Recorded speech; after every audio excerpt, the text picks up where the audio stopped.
जी, जैसा कि आप सब जान रहे हैं 27 तारीख को पिछले महीने अमरीश चौधरी की जो है हत्या की गई थी और इस मामले में लगातार जो है टीम द्वारा छापेमारी की जा रही है। एसआईटी का भी गठन किया गया था जिसके नेतृत्व में सदर एएसपी साहब थे और लगातार तकनीकी अनुसंधान जिसमें कि कई सारे सीसीटीवीज़ खंगाले गए, टेक्निकल एविडेंस इसमें कलेक्ट किया गया। इसी क्रम में इसमें 2 व्यक्तियों को गिरफ्तार किया गया है। एक व्यक्ति का नाम है राहुल पासवान जो थाना सहायक के रहने वाले हैं और दूसरे व्यक्ति का नाम है मुकेश तिवारी उर्फ जैकी जो कि मिर्चाईवाड़ी थाना सहायक का रहने वाला है। पूछताछ के क्रम में जो बात सामने आई है कि इन दोनों ने लाइनिंग का काम किया था। जैकी जो है वो अमरीश चौधरी के साथ ही घटनास्थल पे मौजूद था, उसके द्वारा भी लाइनिंग का काम किया गया था। और राहुल पासवान जो है लगातार जिन 2 शूटर्स का हम लोगों ने सीसीटीवी में खंगाला था उनके साथ लगातार करीब 20-30 मिनट साथ रहा था और पिछले 15 दिन से जो है ये रेकी कर रहा था और रेकी करने के बाद 27 तारीख को इस घटना को अंजाम दिया गया।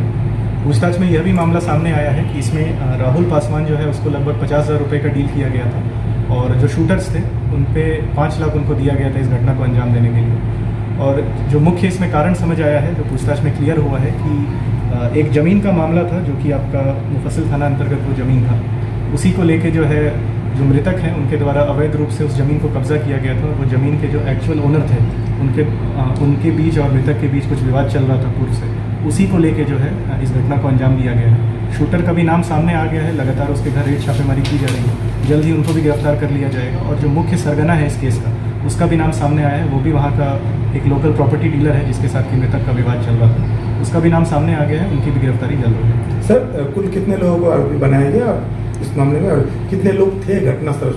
इस तरह का क्या इनपुट है इसमें? जी, इसमें 2 तो लाइनर जो पकड़ाए हैं आपके, एक उसमें मृतक के साथी थे और एक जो है जो शूटर्स 2 इसमें दिख रहे हैं उनके साथ लगातार घटना में शामिल थे, 15 दिन से रेकी किया है। इसके अलावा 2 शूटर्स का भी नाम सामने आ गया है और जो प्रॉपर्टी डीलर था जिसके साथ कि मृतक का जो विवाद चल रहा था उसका भी नाम केस में सामने आया है। कुल 5 लोगों का नाम केस में खुलासा हुआ है। इसके अलावा भी कुछ यदि अन्य व्यक्ति जो कि उनके पकड़ाने से उनका नाम सामने आता है तो उसको भी इस केस में लाया जाएगा। तो बाहर से शूटर हायर किया गया था, इस तरह की एक चर्चा है, इसमें क्या सच्चाई है सर जो अभी तक गिरफ्त में नहीं आया?